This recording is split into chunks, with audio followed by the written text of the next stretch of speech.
T-shirt printing machines. I don't know what it is about that term, but according to YouTube, a lot of my viewers search that term up. Now my question is, why t-shirt printing machine? The only thing that I can think of is people are probably wanting a machine that prints directly onto the t-shirt with pretty much nothing else needed. So there isn't really a t-shirt printing machine, but there are t-shirt printing methods. While the closest thing you can get to a t-shirt printing machine is a DTG printer, there isn't really a t-shirt printing method out there that skips all the steps, prints and presses, or cures ink. So what we're going to talk about today are t-shirt printing methods. This is a list of all the t-shirt printing methods that I know of. I've used most of them, some of them I haven't used, and we're not going to get too deep into any of these. We're just going to briefly skim over them. Now take note that for most of these, you're going to be needing a heat press. So to start off, we're going to talk about the closest thing to a t-shirt printing machine, and that is a DTG printer. DTG stands for direct to garment, and what it does is just that. It prints directly onto the garment. First, you have to pre-treat your shirt, let it dry, print it, then cure the ink. DTG allows for full color t-shirts with some very vibrant colors. Next up, we have something that I'm pretty sure almost none of us, except for some pretty old school people, have heard of,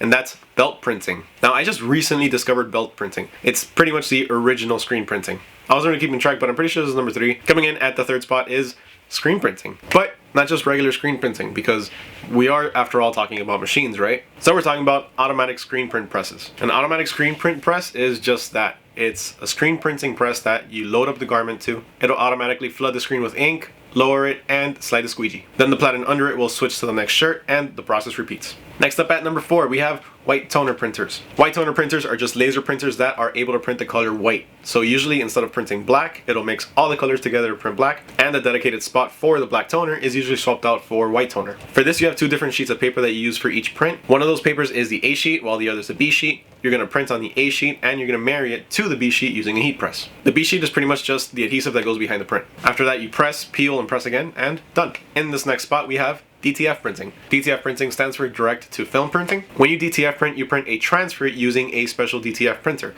This DTF printer uses special DTF ink, which prints on top of a special film, which is then coated with adhesive powder. That adhesive powder is then melted and cured to create the final transfer. Now the curing process can vary. There's 3 main ways for curing the DTF powder. The most efficient one is using a shaker. In this case, the prints feed from the DTF printer to the shaker and then passes the prints through its own little heating chamber and cures the powder. The other common method to curing these is using a heat press. Now it's a bit trickier to do it with a heat press. It's all really dependent on the kind of press that you have. But essentially what you want to do is hover the top platen over the transfer and just let it cure.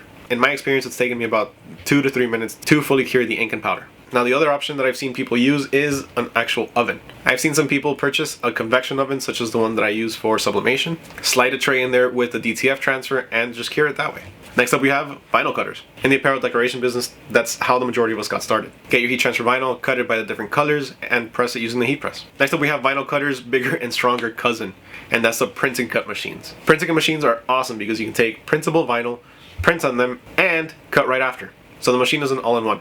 It'll print and then cut the vinyl. So the only thing left for you to do at the end is weed out the excess. Honestly, I've always wanted one of those. And sometimes I even think maybe I should have gone with that instead of a DTG printer or a white toner printer. One day we'll have one. Next up, we have Inkjet Printers? Yeah, Inkjet Printers. You can use an inkjet printer to print a t-shirt. Just get some t-shirt printing paper or some Caesar DTV, print on it, cut it, and press it. That's pretty much it. And sometimes you don't even have to cut it. If you don't mind having it as a square on your shirt, it's really simple and it's great for little projects. Now coming up, we have sublimation. The infamous sublimation. Everyone loves sublimation. Everyone loves the colors it produces, how cheap it is to print, and the overall end result. Now sublimation uses a dedicated sublimation printer. It could be something like a Sawgrass printer that's made specifically for sublimation, or you can get something like an Epson EcoTank and convert it for sublimation. Conversion is super simple for the most part. Usually all you have to do is download an ICC profile, install it to your computer, and replace the ink. Now I've gone both ways on this. I've used the Epsons and I've used the Sawgrass, which I'm actually currently using. And I will have to say that my preference is just going with Sawgrass. After converting an Epson and having it for about a year, it started to give me too many issues, and I just didn't want to deal with all the maintenance, so I went with Sawgrass. It's been about a year and a half now, and 0 issues, 0 maintenance.